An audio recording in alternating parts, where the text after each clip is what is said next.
мой гост ще бъде секретарят на подводен клуб Нептун Крикор Агоп Сренц. Здравейте и добре дошъл. Здравейте. Колко често правите вие гмуркания?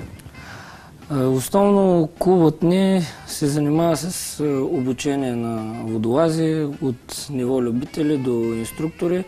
До преди 2 години провеждахме обучението основно през юли месец на лагер водолазен в Царево, но тъй като последните няколко години интересът значително нарасна към нашата дейност, вече провеждаме по 2-3 лагера. Вероятно до година ще бъдат през юни, през август и през септември. Каква е спецификата на нашето море? Черно море, въпреки че за разлика от топлите морета, като Средиземно и Червено, няма такъв богат избор от флора и фауна. Водата има доста по-малка видимост. Въпреки това, мисля, че представлява интерес за нашия спорт, водолазния спорт. Мога да кажа, че Черно море е интересно с това, че на една сравнително неголяма брегова ивица могат да бъдат намерени както скалисти местности, подводни пещери, така и плажове с изключително ситен и красив пясък. Все още, въпреки голямото застрояване, има наистина места, където природата е останала непокътната. За спецификите му мога да кажа, че както всички морски хора, така и ние водолазите трябва, разбира се, да се съобразяваме с различните фактори, които са в морето. Това са вълнения, течения и така нататък. Има места в Черно море, на които са отбелязани течения, които през цялото време почти остават константни, но има и доста места, на които теченията са периодични, не са свързани с определена ритмичност и изобщо морето и досега с морето е свързано с едно изключително уважение и респект към него и спазване на законите му. В противен случай той е безпощадно към нас. Да, за жалост. Опасно море ли?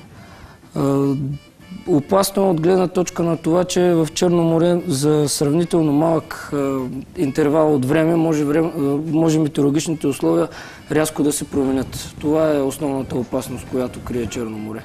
Всъщност Черно море е най-изолираното от Световния океан море. И това именно го прави в известна степен значително с по-малък набор от животински и растителни видове.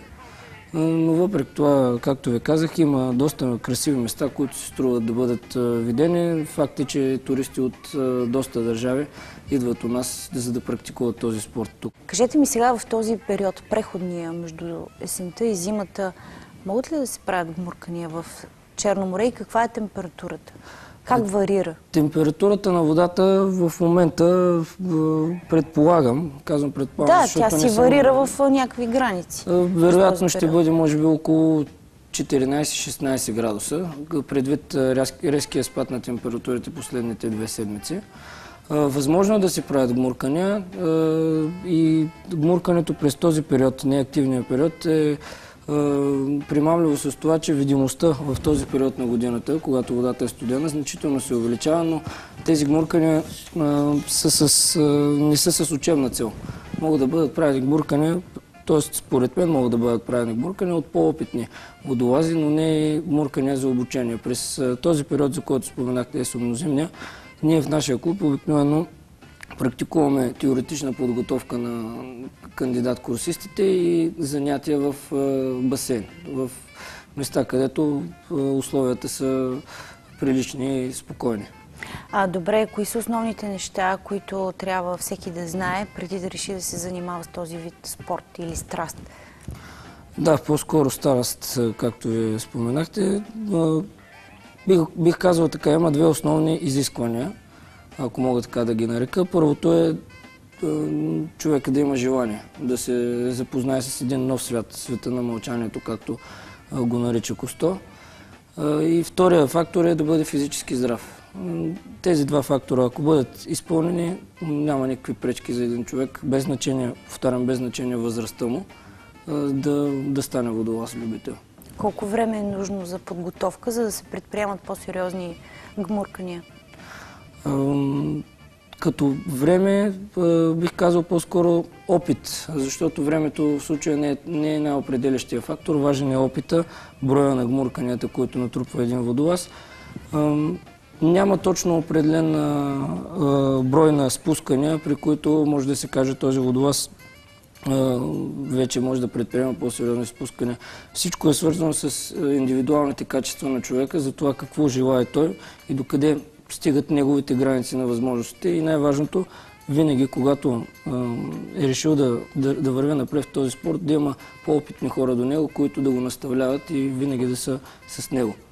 Много е важна екипировката. Това е кислородната водолаз, да ви поправя, не е кислородна. Значи повечето хора наричат кислородни нашите бутилки. Значи водолазните бутилки са с сгъстен въздух. Те не са с кислород. Значи въздуха, който дишаме, е същия, който дишаме и в атмосферата. Тоест приблизително 80% азот и 20% кислород. Каква е вместимостта на тази бутилка? Тази бутилка специално е 12 литра вместимост. И стига за? Значи при нас има голямо значение дълбочината, на която се гмуркаме. Специално тази бутилка е на работно налягане. Също втория фактор е на 230 атмосфери. Бих казал, че примерно с такава бутилка на около 10-12 метра един начинаещ курсист може спокойно около 30-40 минути. Тежи, да. Питайте. Да, уверявам ви, е много тежко. Какво друго сте ни... Другото, което мога да ви покажа, всъщност сега ще ви покажа един класически тип екипировка. Да. Това са моите плавници. Доста добре са ми служили през годините. Доста сериозна екипировка трябва. Това са подаръци за вас.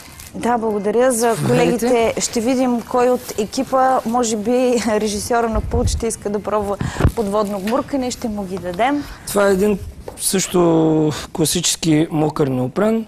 Това е задължителният костюм. Задължителен е, когато вече човек започне да се занимава по-сериозно с този спорт. Да, доста е плътен. Да, 7 мм е дебелината. Той не позволява всъщност какво? В него нарича се мокър, защото този тип неопрен той дава възможност водата да проникне вътре между тялото и неопрена, но тя се затопля и остава константна температурата, а не циркулира. Това е разликата и неговата функция. Ще го оставя тук. Доста голямо снаряжение имате. Може би трябва и специално обучение за екипировка да провеждате. Задължително. Това е част от обучението. Познаването на екипировката е основен фактор. Това е жилетката. Дайте да ви помогна. Всъщност нарича се устройство за компенсиране на плаваемостта или на водолазен жаргон, водолазна жилетка. Нека да обърнем отзад, да могат колегите оператори да покажат. Всъщност тук отзад е мястото, където се слага водолазната бутилка. Да, точно. Доста тежи и тя. Голямо снаряжение. Така. И? Значи, третия основен елемент от екипировката на акваланга, това е водолазния регулатор и всъщност това е най-важното нещо от цялата екипировка. Това е уреда, който ни дава възможност да дишаме безпроблемно под водата. Ето го.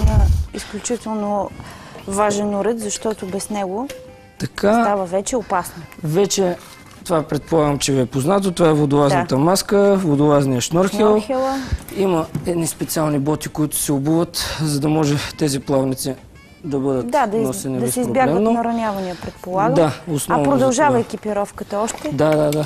Има още няколко неща. Това е един водолазен нож. Така. Значи водолазният нож е хубаво да бъде не с големи размери, да е остър и да може лесно да има доста водолаза до него. Има още няколко неща, които искам да ви покажа. Така, значи това е...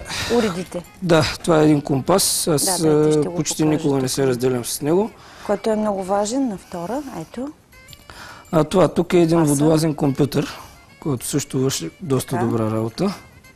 Да, какво показва той? Той не е включен в момента, затова не свети екрана. Трябва да бъде намокрен, за да се включи. Той показва дълбочината, на която сме, времето, което сме престояли и доста други. Всичко необходимо, нужно за безопасността. Необходимо. Аз ви благодаря, че бяхте мой гост. Беше ми изключително интересно. Пожелавам ви успех и много безаварийни гмуркания на вас и на вашите колеги от клуба. Благодаря.